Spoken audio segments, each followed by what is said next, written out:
country in the region. I have to ask you about China and the trade war and the tariffs, and how much sense does it make that the United States is in a tariff battle with a nation that owns most of its debt? Roughly zero cents. Now, let me say this, the China challenge is real. So not everybody in my party sees it this way, but I think it would be a mistake to suppose that we can continue down the policy path of saying the only thing that matters in our China relationship is to keep it stable. Because China has changed its strategy. They used to famously be in hide and bide mode, right? Lay low, bide their time. And now I think they are acting proactively and strategically to take advantage of perceived weaknesses in the American system, really ever since the financial crisis, but especially now that we have this political chaos. And that challenge is very real, especially now at this moment when the Chinese model is being held up as an alternative to ours, because ours looks so chaotic and vulnerable. And yet, if you look at what's happening there, what you see is some very impressive economic growth, a lot of technological development, and then the use of that technological development for the perfection of dictatorship, which makes this actually a moment more than ever when American leadership on the world stage, and I mean American leadership in the old, almost romanticized sense of moral authority, even though our moral authority has always been mixed. It is needed more than ever. But this strategy, it's not even a strategy, this pattern of poking him in the eye to see what will happen is not going to get us there. Slapping tariffs, which by the way are taxes on Americans,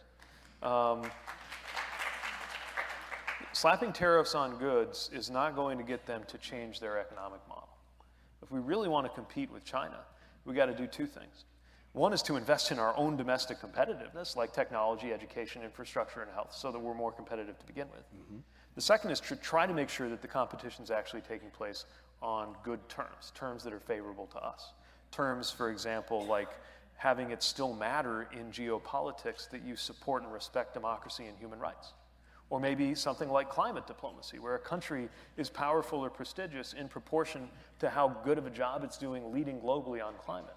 Those would be terms that would be favorable to the US if we were putting our money where our mouth is and actually had a pretty good handle on prioritizing democracy and climate action here at home. But until we do that, it's going to be hard to lead in the rest of the world. And I'm glad you brought up climate, because climate, the environment, water, which brings me to Flint. And I'm wondering, and I'm trying to find this question that I got from Mitchell Gold, who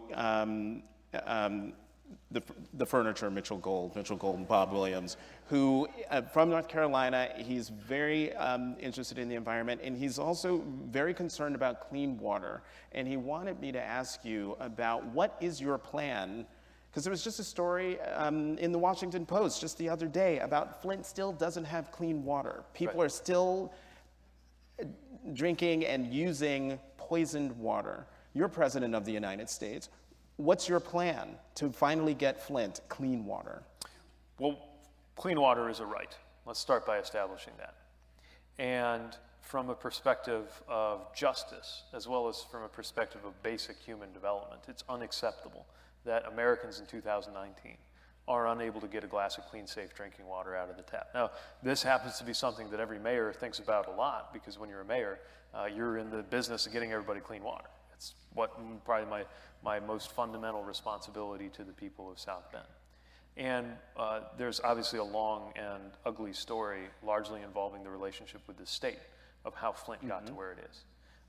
But the bottom line is that there needs to be some federal backstop to the quality of infrastructure. When we hear infrastructure, we think a lot, and especially, we usually think about transportation. We think about the sexy stuff, the bullet trains and airports, and I want all of that too. But the most important infrastructure we have is underground. It's water and wastewater. It's this unsexy stuff on which modern civilization depends. And if there's ever a circumstance, which there never should be, where a state or a city allows that to fail, there has to be a federal backstop to provide the means to correct it right away.